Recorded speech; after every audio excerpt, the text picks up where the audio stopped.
Creed en sus profetas. Martes 2 de febrero 2021. Ezequiel 42. Luego me sacó fuera al atrio, hacia el norte, y me llevó a la cámara que estaba frente al área reservada, enfrente del edificio hacia el norte. Su largo, en el frente de la puerta del norte, era de 50 metros y su ancho de 25 metros. Frente al espacio de 10 metros que había en el atrio interior y frente al enlosado que había en el atrio exterior, había unos pasillos, uno frente al otro en los 3 pisos.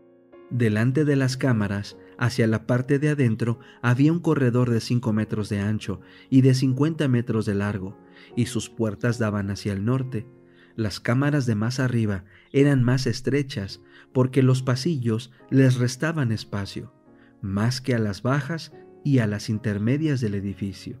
Como estaban dispuestas en 3 pisos y no tenían columnas como las columnas de los atrios, por eso eran más angostas que las inferiores y las intermedias.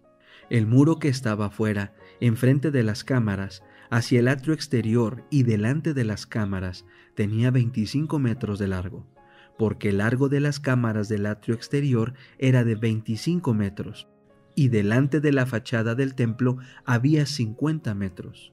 Y debajo de estas cámaras estaba la entrada del lado oriental, para quien entra desde el atrio exterior. A lo largo del muro del atrio, hacia el sur, frente el área reservada y delante del edificio, también había cámaras. El corredor que había delante de ellas era semejante al de las cámaras que estaban hacia el norte, tanto su largo como su ancho, y todas sus salidas y entradas. Y semejantes a sus entradas eran las entradas de las cámaras que daban al sur. Había una entrada en el comienzo del corredor, frente al muro correspondiente que daba al oriente, para quien entra en ellas. Me dijo: las cámaras del norte y las del sur, que están frente al área reservada, son las cámaras de las cosas sagradas, en las cuales los sacerdotes que se acercan al Señor pueden comer de las cosas más sagradas. Allí pondrán las cosas más sagradas, la ofrenda vegetal, el sacrificio por el pecado y el sacrificio por la culpa, porque el lugar es santo. Cuando los sacerdotes entren, no saldrán del santuario al atrio exterior, sin antes dejar allí sus vestiduras con que sirven, porque éstas son santas. Se vestirán con otras vestiduras, y así se acercarán a los lugares destinados al pueblo. Luego que acabó de tomar las medidas del interior del templo, me sacó por el camino de la puerta que daba al oriente, y lo midió en derredor. Midió el lado oriental con la caña de medir, 1500 metros. Dio la vuelta y midió el lado norte con la caña de medir, 1500 metros. Dio la vuelta y midió el lado sur con la caña de medir, 1500 metros. Dio la vuelta hacia el lado occidental y midió con la caña de medir, 1500 metros. Lo midió por los 4 lados. Tenía alrededor un muro de 1500 metros de largo por 1500 metros de ancho, para hacer separación entre lo santo y lo profano. El ministerio de curación, capítulo 34. La verdadera educación para la obra misionera. La más alta de todas las ciencias es la de salvar almas.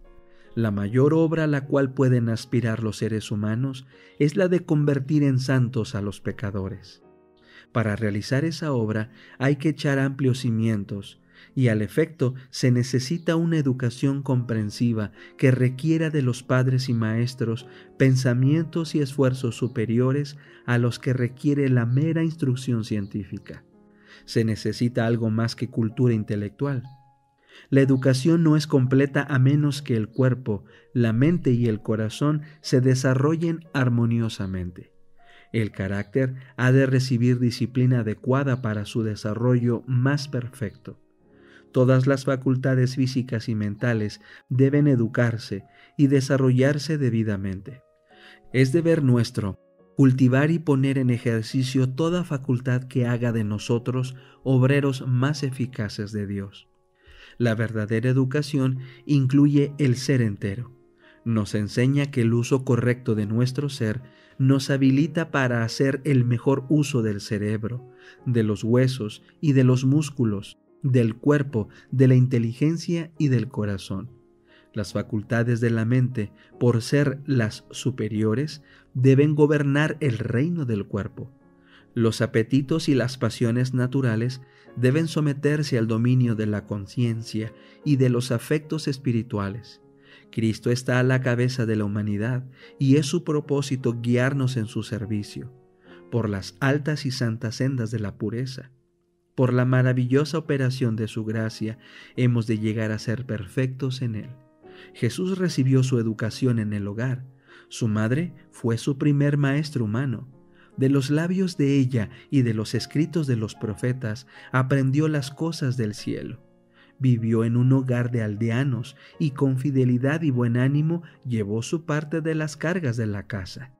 El que había sido el comandante del cielo consintió en ser un siervo voluntario, un hijo amante y obediente. Aprendió un oficio y con sus propias manos trabajó en la carpintería con José. Vestido como trabajador común, recorría las calles de la aldea al ir a su humilde trabajo y al volver de él. La gente de aquel tiempo estimaba las cosas por su apariencia. La religión había ganado en pompa cuanto perdiera en poder. Los educadores de entonces procuraban imponer respeto por medio del lujo y la ostentación. La conducta de Jesús presentaba señalado contraste con todo ello. Demostraba la inutilidad de las cosas que los hombres consideraban como las más importantes de la vida.